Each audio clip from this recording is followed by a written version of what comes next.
Hi everyone, this is Jason Zach from Nathaniel School of Music. In this lesson, we are going to learn pretty much every single term associated with the word rhythm. Let's get cracking. Before we do, it'll be nice if you can hit that subscribe button and turn on the bell for regular notifications. So, first off, you could associate rhythm with flow, the x axis of music. So, if we have three axes, the x being time, the y being pitch, and the z or the z being the volume. Essentially, the three properties of sound, isn't it? You have your pitch on the y axis as we know it, the time factor on the x axis, and just blending y and x is pretty much how staff notation is visualized. And then the z axis will showcase volume, but not in a 2D piece of paper, but rather with Italian terms like P and MP and double F and so on and so forth. And we have to understand that music is the only dynamic art form out there which kind of flows with time, unlike a painting or a sculpture. So that's what makes this art form very unique, very interesting, and very dynamic. It changes. So, flow is a very important term associated with rhythm. Next, movement. What does rhythm make me want to do? If you ask this question to even a 5-year-old, they would probably say, move my head, clap my hand, tap my foot, or maybe do it all at once. So, if you hear a piece of music, you're inevitably going to associate with some form of physical movement, depending on what comes to you naturally, I guess. Or maybe you're a dancer. So, what we need to understand with music and dance is there's a proper synergy between the two art forms, in the sense I don't think you'll ever have groove or rhythm or music in general without it being supported by the visual art form, which is dance. And that synergy is very important. You have genres like Argentinian tango to waltz music to salsa, where there are so many other subgenres from the South American nations. You have Irish or Celtic tap dancing, you have Bulgarian horos, you have so many African dances, Korean dances, Japanese dances, and our very own Bharatnatyam from India. So, dance is a very important component of rhythm, you could say, because that's literally, yes, a lot of us move our body when we play instruments, when we watch concerts, we move our head, but dancing is literally another art form which happens because of rhythm. They need each other. So what's the first response you should do rhythmically when listening to a piece of music? So if you listen to, let's say,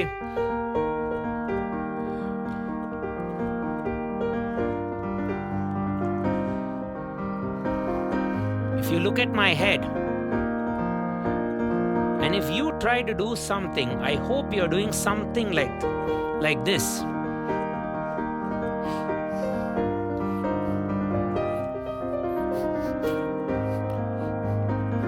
This is what we call the pulse. So the pulse is something you have to, that's your first response when you're listening to a piece of music. It comes to everyone. It doesn't have to just happen for musicians. I'm sure you know that by now. So, if you understand things from your perspective as the musician, you need to develop an internal clock.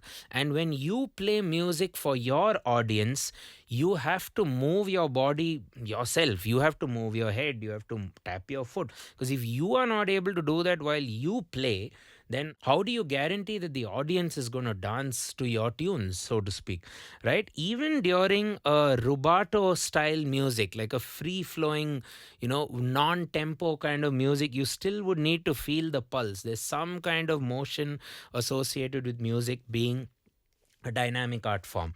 And if you look at music across different rhythm cultures, you'll have the clave, which is there in South American nations, which you have to kind of maintain. Tung tung tung tung tung tung tung tung. This is the song clave. Tung tung tung tung tung. While in Indian music we have the tala system, and we have konakol, but all of this is based on a very specific set of rules and regulations to kind of clap, make gestures with your body, or just survive with a pair of two sticks, which people literally do. And the word clave is literally that. So, when you're listening to a piece of music, move your head internally, but remember the music, the actual data happens over beats. Okay. So, the way I define a beat is a time container for a musical event, a time container. So, in that space of time, you have the opportunity to play a musical event. Now, the next question is, what should I play? What are the kinds of events out there? You have a hit, which could be a note, a miss, which is basically me doing this right now, not even playing anything, or a hold, 1 2 3 4. So it goes on. This would be a semi brief, right? Or 1 2 3 4. So it's holding 1 2 3 4. Now the container is kind of, you're using two containers to store the same thing, so to speak, right? So musical events would just be yes, no, hold, note, rest, or sustain, if you want to call it that. And since a beat now is this container, in a container, you can have compartments in the containers, right? So, this is what we refer to as subbeats.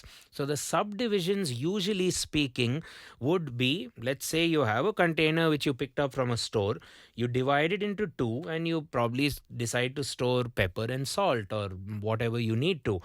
But then how much do you need to divide it by? It kind of depends on your decision, isn't it? And you can divide a beat because of the power of maths. And now, because you have this internal clock like pulse working, you can divide it by 2.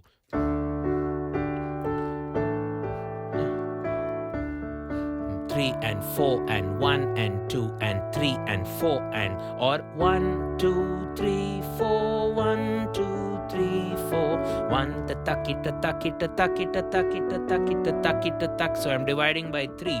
So if I maintain a pulse like this, tak tak tak tak takita takita takita takita takajunu takadimi takadimi takaj takaginato takaginato takaginato takaginato takita takita takita takita takita takita takita takadimi takita takadimi takita takadimi takita takadimi takita. That was 7. Takadimi takita takadimi takita takadimi takita takadimi takita takajunu takadimi takadimi takajunu takadimi. So as you can see, you can divide. Yes, in this case I'm dividing equally, but you can have your how many ever compartments you want, because a beat, remember, as I said earlier, it's a unit, it's a compartment or a time container basically for a musical event. So now when I divide this, I can decide, should we divide it equally or should we divide it unequally? So once you know subdivisions, we get into a concept which I call as time feel, which basically means how do we feel time. So are you thinking of a horse galloping? Maybe this rhythm would suit you. Or maybe something from India.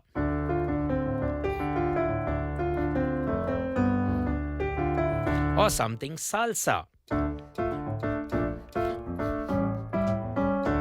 Or something a bit more African, which we call as the hemiola or a polyrhythm. So time feel in simple words could be divided as straight and swung, where straight is where you're dividing the beat equally in remember the compartment. So each compartment will be da da da da da da da da 1e and a 2e and a takadimi. Very common for, you could say, Carnatic music, Western classical music, rock music, and maybe even heavy metal. While when the tempo gets slower, you would have the opportunity to swing the beat or to have unequal subdivisions. So with swing, you would associate it with genres like jazz, blues, neo soul, which kind of drags the beat, and even funk, where you can even go behind the beat. So it kind of is, you're not playing on time, but then everyone in your band is the same as you, and then y'all are jamming together. So that's swing. So to give you an example, you can take a track like maybe this.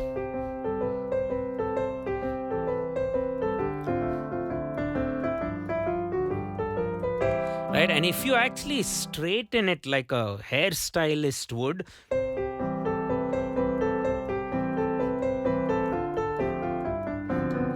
and you can do the other way around. So I've kind of taken fur release and now trying to swing.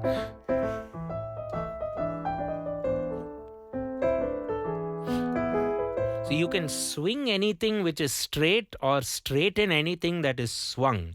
Okay, or completely don't think of it that way. Just go behind the beat like.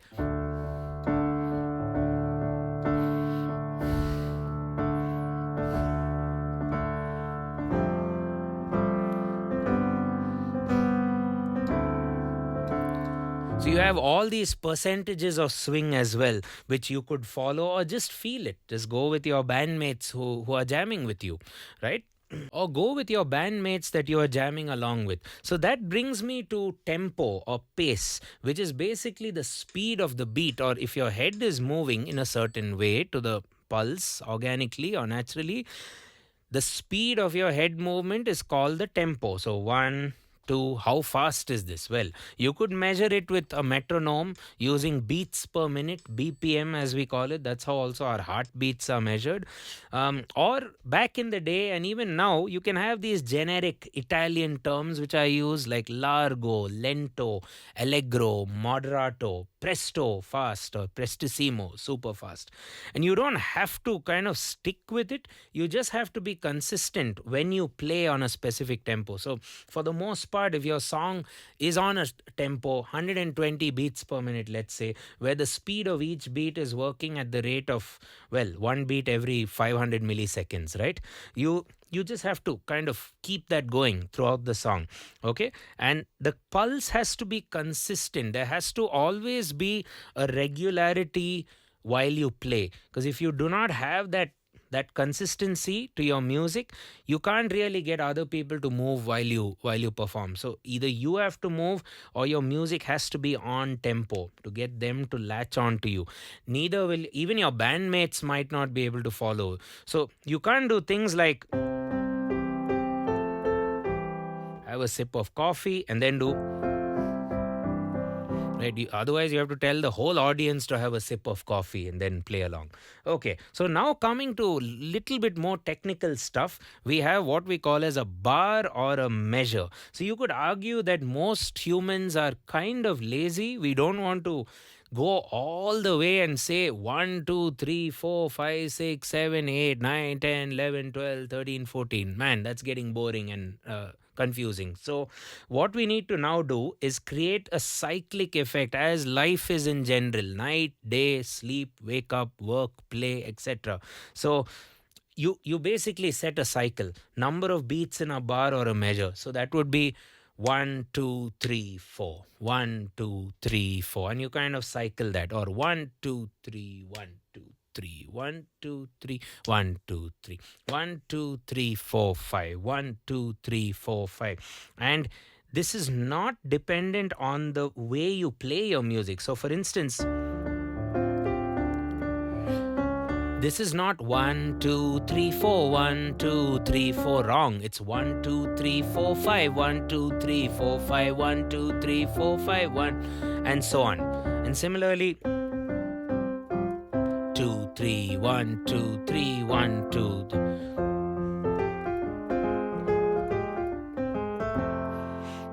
Okay, so you need that repetition to happen as you play. So that's basically denoted in music with various note values, symbols, which kind of you'll look at it, you'll read it, and you'll say, okay, there's a bar line, and after that the next bar comes, and then you look at your music and you kind of predict it. So if even your phrase, and then you'll have another one, and then and you kind of repeat the same thing with different chords.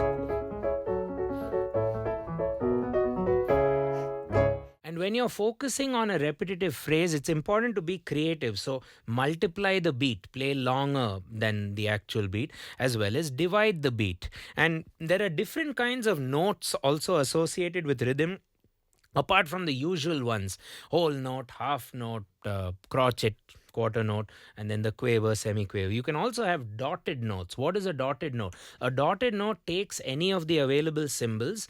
The dot adds 1.5 times the note's value. So basically 3 by 2, 1.5. So if I have a minim with a dot, it's basically 2 plus dot is half of 2. 2 plus 1 equals 3. Very good. Then you have a dotted crotchet, which a crotchet basically is one count. 1 plus dot. What does the dot do? Half of 1. What is half of 1? Half. What is 1 plus half? 1.5. There we go. Similarly, a dotted quaver. You have a quaver with a dot that would be 0.75 or 3/4 of a beat, basically. Okay. Then you also have, because of the world kind of becoming one, so to speak, which we are when it comes to music. It's one of the few things that we are actually at peace with each other, you could say. You have tuplets, which are probably a very Eastern influence kind of a system, where things like triplets, dividing by three, polyrhythms, things which originated, you could say, from Africa and India, those things got immersed into Western tradition or Western notation. So you have these these tuplets, as we call them. So tuplets is a kind of a broad word to kind of say I can divide the beat by whatever, whenever. So I can play music which is, let's say, on the beat, tan tan tan tan tan tan tan tan tan tan tan tan tan tan tan tan tan tan. That is your triplet. Tan tan tan tan tan tan. You'll have different kinds of tuplets based on how you beam them. So then you'll have quarter note triplets versus eighth note triplets versus half note triplets and whatnot.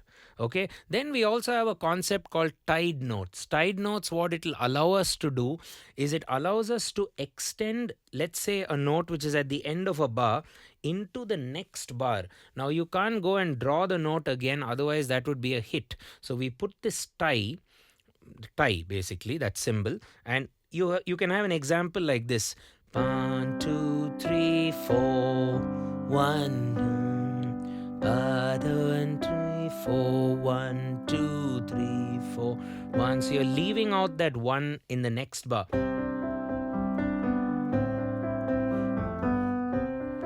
Adds a lot to the rhythm for sure, right? And then when you have your bar or measure, we tend to now say, okay, this is going to repeat. This is going to be, okay, 1 2 3 4 1 2 3 4. So officially we call this repetition as a meter or a time signature. So we officially write it down as, let's say, the most common time signature, which is 4 by 4, or common time as some people call it. So what that means is the top number 4. 4 by 4 doesn't mean 4 divided by 4.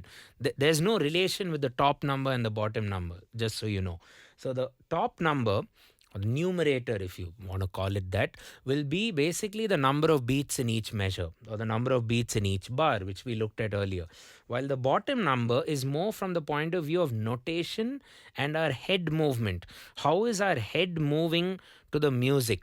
And if it's 4 by 4, your head is moving in crotchets or quarter notes, or the pulse is basically like this, and you count 1 2 3. So what is your head doing? It's moving in crotchets. 3 4 1 2 3. So 4 by 4 would be 4 of these crotchets in a bar. So you don't have to necessarily play on each of the crotchets. You don't have to do. You can also hold there. 3 4.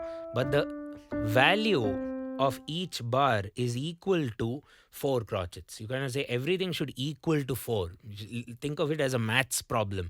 Question mark equals 4. So then, 4 equals 4. 3 plus 1 equals 4. What else? 2 plus 2 is 4. This is proving to be pretty simple. I think you get it by now. Do it in your own book and figure it out. Okay, so now we are getting into probably the deep end of this subject, the strong and the weak beat concept. Now, if every beat were equal in intensity or emphasis, it'll be da da da da da da da da da da. It'll be like you're shooting a gun or something. So you want that contrast. Music is all about, contrast. Just like an art form should be, the most powerful tool you could argue with art is contrast. White background canvas, and then you draw something and then they see it. You can't draw white stuff on a white canvas, right? It has to be different. So with strong and weak beat, if you say 1 2 3 4, you can associate a level of importance. 1 2 3 4, a 1 2 3 4, a 1 2 1 2 3, right? You can, and if you're subdividing 1 and 2 and 3 and 4 and 1 and 2 and 2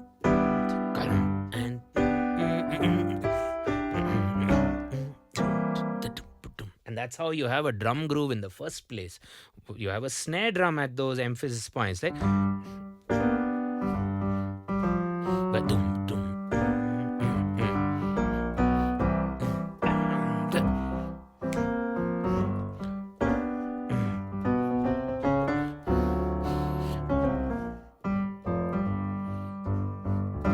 so strong and weak beats need to be there. And then you have simple and compound time, which is a bit misleading if you think about it. Simple time basically means, let's say you take a 3/4 and we compare it with a 6/8. So 3/4 would be generally phrased as 1 and 2 and 3 and 1 and 2 and 3 and. So we say that 1 and 2 and 3 and, but we feel 3 strong beats and 1 and 2 and 3 and, while 6/8, let's say the counterpart would be 1 2 3. So if I take the same piece of music, check this out, 1 2 3 1 2. So compound time kind of gets you to phrase it in different ways. You can group it in threes, you can group it in other groupings basically. So that's simple and compound. So, and it's a huge impact on the body. For example, compound time gets your head to move in a sideways motion. Eyes of green, da da da da, while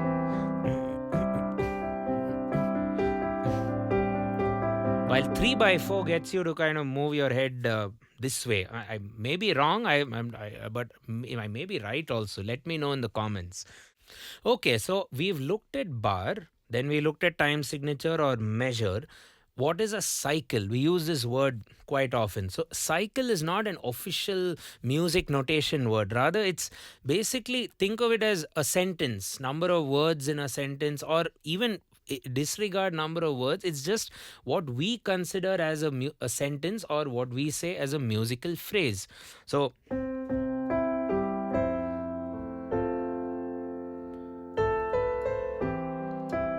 you kind of imagine a comma there if someone were to write some lyrics on some, and now a full stop, so you have these, and with chords we add more power, more emphasis to that with our chords, so we call them as cadences, which we'll probably do in another lesson. And alongside the cycle, you also have a good connection with poetry or musical phrasing or the rhyming structure. For example, the blues. That's your A sentence. Some modification, but very similar. So we call that A prime. And that's your answer. You could even think of it as a call and a response, or a question and an answer. So that's how the rhyming structures work with music. And it's not just a poetic framework. It's almost like you're setting an ecosystem to bring out a scene. There are two actors talking to each other, and an ambience, so to speak. So moving on, we have a term which I use called rhythmic devices, which in my head, it's basically, you tell yourself, based on the subdivision level, if I have to divide the beat by 3 into 3 units, I have 3 compartments in each beat or in each time container. So if I get the opportunity to play in each of those 3, I also have the opportunity to not play in those three and then play in some of the three, like the middle one and a two and a three and a four, and or the ending one and a two and a three and a four, and or only the beats on the down, one and two, three, four. And each of these has a certain energy level and a certain emotion and gets your body to do different things. So when you combine hits and misses, and an easy way to do it is just simple binary arithmetic. So dividing by 3, play you can associate as 1, don't play 0. So what are the permutations? Well, 2 to the power 3, right? 2 raised to n, where n is the beat division level. So 2 to the power 3 is 8 rhythmic devices for triplets. If you divide by 4, 2 to the power 4 equals to 16. What is that? 2 into 2 into 2 into 2, right? So that's how you can work out rhythmic devices. And coming to the last few points, and then you can build your rhythmic devices together and make a pattern or a sequence, as we call it. For example, if we play, play, don't play, play.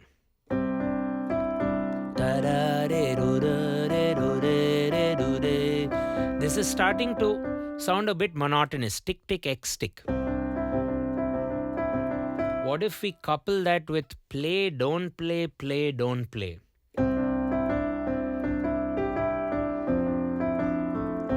And we have a pattern right there.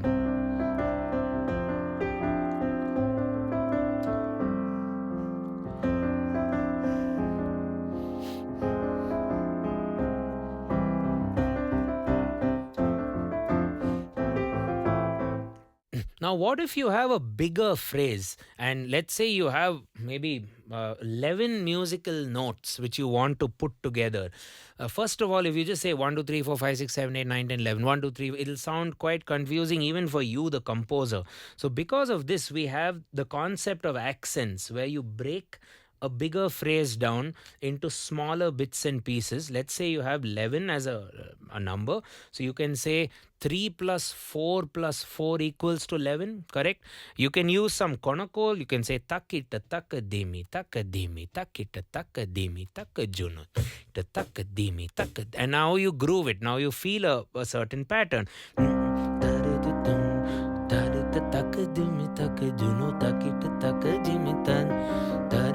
And it influences your melody as well. You might come up with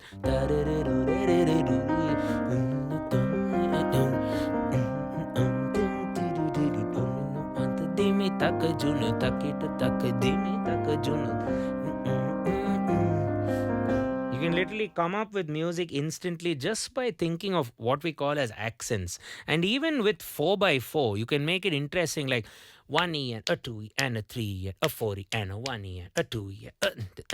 You can emphasize certain beats. And for example, Coldplay would play an arpeggio pattern in the accented style, while Ed Sheeran may decide to just use the accents as hit points. Okay, and there's a term we use quite often called syncopation, which is basically, the way I look at it is, you combine the offbeats with the ons and just keep that in mind as a kind of a bird's eye view of your composition. So if I play a piece of music like, there's not so much of syncopation because everything feels a bit on. If I syncopate it,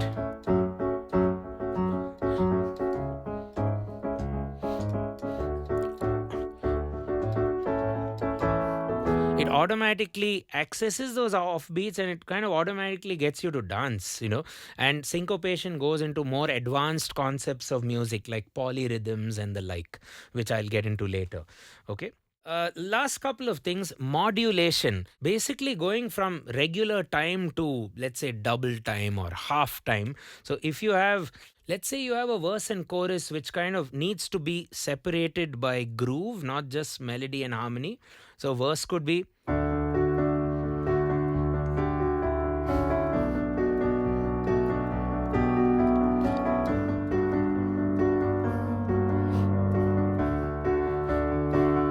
chorus,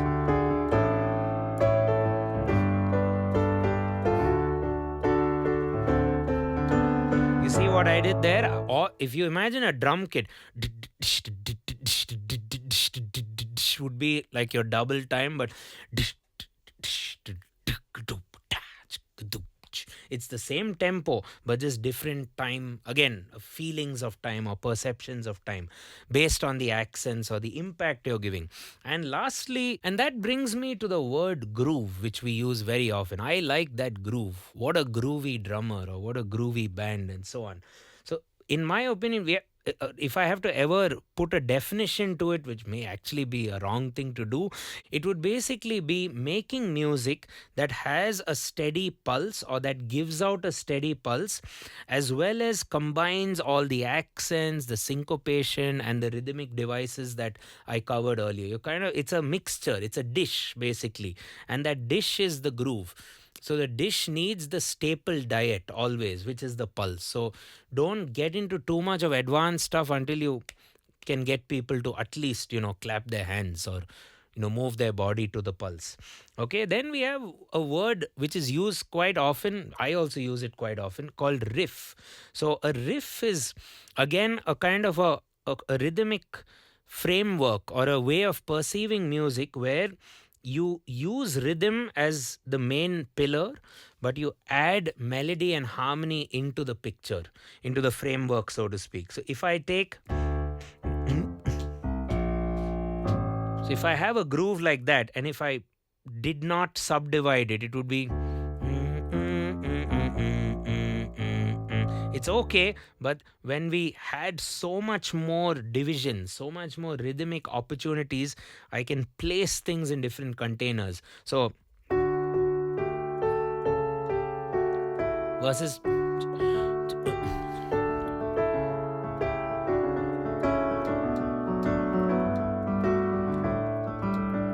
Versus.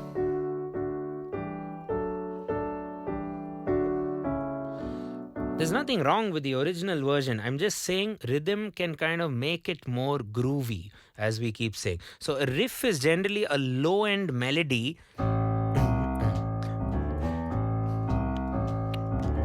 which has a catchy hook as well as harmonic data.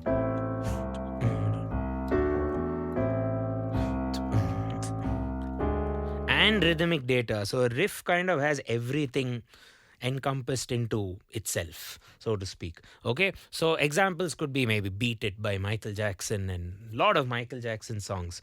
So the last sort of musical tool, rather from a bird's eye perspective, would be to analyze, or to rate, or to judge music by its genre, which may not be the right thing to do, but it's a radio thing. It's a radio friendly thing. And we also like to do it to say, hey, I like blues.